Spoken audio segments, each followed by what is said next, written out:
The Dragonback series by Timothy Zahn. Book 5, Dragon and Judge. Chapter 7.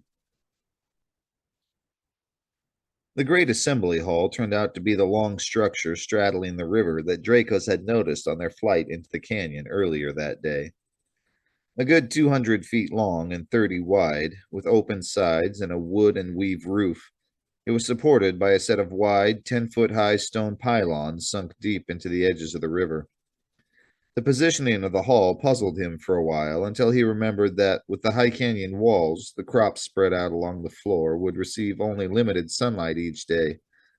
Whatever land lay beneath the hall would receive none at all. The Golvins had therefore built the structure over the river, which couldn't be farmed anyway. Dinner was a crowded and noisy affair, with at least 200 of the aliens present. Jack was seated at the ones table, laid out just beneath a tall throne-like chair at the northern end of the hall. From the flurry of one- and two-syllable names being tossed around the table, Dracos concluded that the boy had been seated among the very top crusts of the canyon's social structure. But while the Golvins chattered and laughed through the meal, Jack himself was uncharacteristically quiet. He was polite enough, answering any questions put to him, and smiled and nodded when appropriate, but his heart clearly wasn't in any of it. Dracos's chance came late in the meal, when local custom apparently required the diners to get up and mingle with those of different rank. Jack left his seat as well, but instead of milling around, he went to the side of the hall. Leaning his elbows on the waist-high wall, he gazed out at the moonlit canyon around them. "Jack!" Dracos called tentatively from his shoulder. "Right here," the boy said, his voice sounding as distant as the rest of him. "I need to check out the shuttle," Dracos told him, trying without success to read the boy's face. "Is the area clear?" Jack took a deep breath, as if forcing himself out of distant thoughts, and glanced around. "Looks okay," he said. Turning a little, he stretched his right arm over the wall and let it dangle downward. Draco slithered down the boy's arm and popped out of his sleeve. A quick snap of his front legs, and he'd caught the outside of the wall with his claws. For a moment he hung there, confirming for himself that the area was clear of observers. Then, with a last look at Jack's troubled face, he let go and dropped onto the edge of the cropland below. There were at least 8 different plant species being cultivated in the canyon, Dracos had noted during Jack's walk that afternoon. Generally, there were 2 to 4 different types in each of the plots marked off by the narrow irrigation channels. The farmers probably saw the arrangement as an efficient way of using the different needs of the different plants. A poet warrior like Dracos saw instead the possibilities of having different-sized plants to move through. Flicking out his tongue every couple of breaths to sample the subtle odors of the area, he headed downstream toward the landing pit and the shuttle. He was halfway there when he spotted a lone Golvin on the far side of the river moving along the walkways between the crop plots, heading the same direction Dracos was. Dracos froze, crouching down beside a wide stand of wheat-like plants, frowning to himself. The alien wasn't carrying any tools, so he probably wasn't going out to work in the fields. He probably wasn't simply going for a stroll either. He was behaving far too furtively for that. And aside from the crops and a couple of apartment pillars, the only thing in this direction was the shuttle. Dracos lashed his tail thoughtfully. Unfortunately for him, the Golvin didn't have to worry about being seen out here. Dracos did, which meant that in a straight head-to-head skulking race through the cropland, the alien would almost certainly reach the shuttle first. But there was nothing that said Dracos had to keep to the cropland. The river water was cool, but not nearly as cold as he'd thought it might be. He slipped beneath the surface, leaving only the top of his head above water, and padded quickly and quietly toward the landing pit. He reached it well before the Golvin and eased out of the river. Crouching in the shuttle's shadow, with the water dripping off his scales, he gave the vehicle a quick look. As he'd seen on their earlier trip, the passenger compartment contained front and rear bench seats, each capable of seating 3 Golvins. There was also a wide hatchway in the rear of the vehicle, he could see now, probably leading to a storage area. But there was no connection between it and the passenger compartment. If Dracos wanted to be able to see anything, the storage area was out. The Golvan was only about 70 feet away now. Scooping up a small stone from the riverbed, Dracos wrapped the tip of his tail around it and flipped it, sling style, over the alien's head. It landed with a soft rustle in the plants behind him. Startled, the Golvan spun around, his head wagging back and forth as he searched for the source of the noise. And with the other's back turned, Dracos popped the shuttle's rear door and slipped inside. Pulling the door closed again, he lay on his side on the rear seat floor and looked around. The back of the front bench seat was upholstered with a thick dark blue cloth, he saw, as were the rear seats. Extending a claw, he cut the cloth away from both the bottom and the side edges of the front seat, creating a wide flap. Rolling onto his other side, he did the same with the cloth extending down from the front of the rear seat. Then, flipping both flaps up, he lay down on the floor and arranged the flaps on top of himself. It was an absurdly simple deception, and in the full light of day, it wouldn't hold up for a second. But the night was dark, and the Golvan out there was in a hurry. Chances were good he wouldn't give the rear seat even a first look, let alone a second. The front driver's side door opened, and Dracos braced himself. But from the quick and shifting pressures on the seat cushions in front of him, it appeared the Golvan was intent on just getting in and getting away. A few seconds later, the shuttle lifted off into the night, cutting hard away from the center of the canyon, and the party still going on in the great hall. They headed up.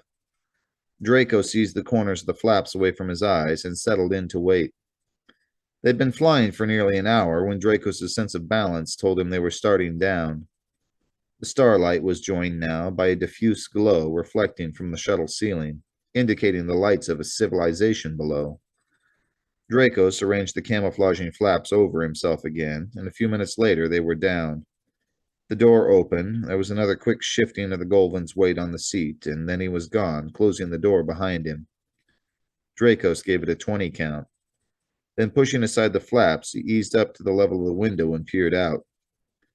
They had landed in a large parking area, apparently not far from the spaceport where the SNA had arrived a few hours earlier. Surrounding the landing area on three sides were squat buildings housing various small shops. And on the fourth side was a single large building. Above the door, in glowing letters, were the words, Interworld Corporation, North Central Semiline. Dracos felt his claws scratch gently against the shuttle floor. So that was the reason the Golvan had sneaked away from the big celebration. He'd had an urgent off-world message to send. Right after Jack's arrival in the canyon. 15 minutes later, the Golvan emerged from the Interworld building and headed toward the shuttle at a fast jog. Dracos was back under his camouflage flaps before the door was pulled open. Once again, the Golvan didn't bother to check his rear seat before taking off. This time, that inattention was going to cost him. The flight back to the canyon was uneventful. Dracos waited patiently. And as the Golvan eased the shuttle onto the landing pit, the Kadah silently brushed aside the flaps and rose up behind the other. "Don't turn around!" he growled. The Golvan jerked as if he'd been hit by a bolt of lightning. Reflexively, he started to turn his head. He brought the movement up short as his cheek came up against a waiting Kadah claw. "Who are you?" he gasped. "I ask the questions," Draco said. "You sent an interworld message. What was the message and to whom did you send it?" "I sent no," he cut off in a strangled gasp as Dracos pressed the claw firmly into his skin. "What was the message and to whom did you send it?" "I have no name," the Golvan said, his voice starting to take on an edge of panic. "Only a number." "Give me the number." The Golvan did so. It was a long number, and Dracos could only hope he would be able to remember all the digits. "Now the message," he said. The Golvan didn't answer.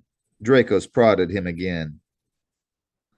"I was just to let them know if any Drupa came back to the canyon," he said, the words practically tumbling over themselves in his effort to get them out. Apparently, no one had told him there might be danger involved in this little errand. And then what? That's all, The Goblin said. I was just to tell them. That is all I know. It probably was, too, Dracos knew. No one would be foolish enough to trust a pathetic creature like this with any genuine secrets. You will tell no one about this conversation, he said. And you will make no further trips outside this canyon. I will do as you say, the Goblin said. You may trust my word in. The rest of the promise was lost as Draco slapped him firmly across the back of his neck below his ear. He slumped down in his seat, unconscious. Dracos waited a moment to be sure, then opened the rear door and slipped outside. The great hall was quiet and dark, he noticed, the party apparently over. Still, there might be stragglers wandering around the cropland. Lowering himself once again into the river, he headed upstream. He reached Jack's pillar without incident. The bridge the Goblins had constructed was the obvious way up, but it might be interesting to see if he could climb the ivy plants the way the Goblins did. Setting his front claws into the mesh, he started up. It was a mixed success. The ivy was strong enough to support his weight and was solidly rooted into the stone, but Dracos's claws were sharper than whatever small barbs or hooks the Goblins had in their hands that allowed them to climb. He had to be constantly on the alert lest he slice through the plants and dump himself onto the ground. If worst came to worst, he decided, it would probably be faster to ignore the plants and dig his claws directly into the small cracks in the stone, the way he'd done on his way out of the great hall. The apartment, when he reached it, was dark and quiet, but a quick taste into the air confirmed that Jack was there and that the boy was alone. Padding silently across the main room, he slipped into the bedroom. About time, Jack said quietly from the bed. I was starting to wonder if you'd gotten lost. My apologies, Draco said, coming up to him. I ended up taking a small side trip. Sounds interesting, Jack said. By the way, if you're hungry, there's bread, meat, and fruit in the refrigerator. Thank you, Draco said, suddenly realizing just how hungry he was. Don't thank me, Jack said, with the first touch of humor Dracos had heard from him all day. The one caught me slipping some food into my pocket from the serving platter and told me that wasn't necessary, that they would supply whatever I wanted for breakfast and midnight snacking. Very kind of him, Draco said, changing direction back to the door. If you don't mind. No, help yourself, Jack said. I can't vouch for what kind of meat it is, though. There are many species of animals who live in deserts, Dracos reminded him. Maybe, Jack said doubtfully. But in a farming area like this, I'm guessing most of what they get is some sort of rodent. Or fish. All right, Jack said, his voice brightening. Yeah, that sounds a lot better. Good. Go have some fish.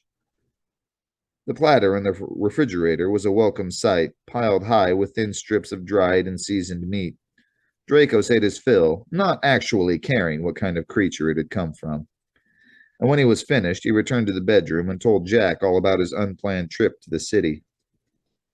Jack listened in silence until the Kada had finished. What do you think it means? He asked. I think it's fairly obvious, Dracos told him grimly. Someone out there doesn't want a judge paladin visiting this canyon. Or maybe they don't want him visiting the mining area you spotted outside the canyon? Jack suggested. Possibly, Dracos said. However, at this point, the specifics aren't important. There was no one outside as I came in, and the shuttle's controls seem straightforward enough. We can be back at the spaceport within an hour and... We're not leaving. Dracos broke off in mid-sentence. What do you mean? He asked carefully. Uncle Virgil told me my parents were killed by an explosion, Jack said, his voice going dark. That made sense when I thought they were miners. but I can only think of one situation where a Judge Paladin would die that way. In the darkness, Draco sensed the boy brace himself. I think they were murdered. Dracos twitched his tail in a grimace. He'd come to that same conclusion the moment Jack had learned their true professions. All the more reason for us to leave. All the more reason for us to stay, Jack countered. Judge Paladins aren't just roaming bench warmers, you know. They have the authority to investigate and to even pass summary judgment in some cases. I'm apparently a Judge Paladin now. Let's investigate. Draco sighed. Jack, we don't even know what we're looking for, he said. Not to mention the fact that all your detection and sensor equipment is aboard the SNA. That just means we'll have to make do with our eyes and your nose and tongue, Jack said. Hey, you're the one who told me that Kadar warriors had the right and duty to pass judgment on murderers. That was under Kadar and Shantine law, Dracos reminded him. At any rate, my prime duty is to protect my host. You will be, Jack assured him. You'll be right here with me the whole time. Look, Dracos, it'll be a week or two at least before anyone can get here, maybe even longer. That number your buddy called was a Barcarolle exchange, and that system's nearly all the way across the Orion Arm. Unless they choose to spend extra fuel to obtain extra speed. Which assumes whoever it is even bothers to send anyone, Jack went on doggedly. It's been 11 years after all. I doubt anyone even cares anymore. Except you, the thought flickered through Dracos' mind. We should at least go back to the spaceport and try to contact Uncle Verge, he urged. Let him know what we're doing and have him standing by in case of trouble. For a long moment, Jack was silent. Actually, I don't think the SNA's here anymore, he said at last. Dracos felt his neck arch. That's impossible, he said. Uncle Virgil programmed the ship to stay with you and protect you. Then where is it? Jack demanded hotly. Uncle Verge knew about all this, remember? He should have been buzzing around overhead before we even landed. But where would he have gone? Jack shook his head. I don't know, he said, his brief flash of anger fading away. Maybe Frost or Neverland tracked us here and was able to nail him. Or maybe they didn't actually get him, but he's had to go to ground like he did on Rose Scrovy. He inhaled deeply, then let the air out in a long sigh. Or else Allison's taken control and flown off on her own. Dracos hesitated, the automatic denial sticking in his throat. Ever since Allison and Jack had met, back at the Wynyard's Edge training camp, he'd somehow felt that the girl was trustworthy. That trust had only deepened during their time together on Rose Scrovy. It was hard to believe she would betray them. But then, Dracos had been wrong before. I don't think Uncle Verge would permit himself to be blocked or neutralized for long, he said instead. He was programmed by Virgil Morgan, and we both know how clever and devious he was. Yeah, well, I get the feeling Allison's a lot more clever and devious than she lets on, Jack said. But never mind that. The point is that whatever's happening to the SNA, we've still got access to that shuttle out there. We can leave pretty much any time we want to. Dracos flicked his tail. There were some serious flaws in that argument, of course, but it was clear Jack didn't want to hear them. And until we so decide, you wish to investigate your parents' deaths? Rolling half over in bed, Jack reached over to the nightstand and picked up the Judge Paladin hat. I can't just walk away, Dracos, he said quietly, fingering the hat. I just can't. I understand, Dracos said, conceding defeat. It was still a terrible idea to stay here. Every thread of warrior instinct in his heart was screaming at him to get them out of this place. But he was a poet warrior of the Kadar, and his first responsibility was to his host. Jack wanted to stay, so stay they would. And he really did understand Jack's need to do so. Hey, don't look at me that way, Jack admonished him, some of the darkness in his mood lifting. It'll be all right. In the dim light from outside, Draco saw the boy smile tightly. Trust me,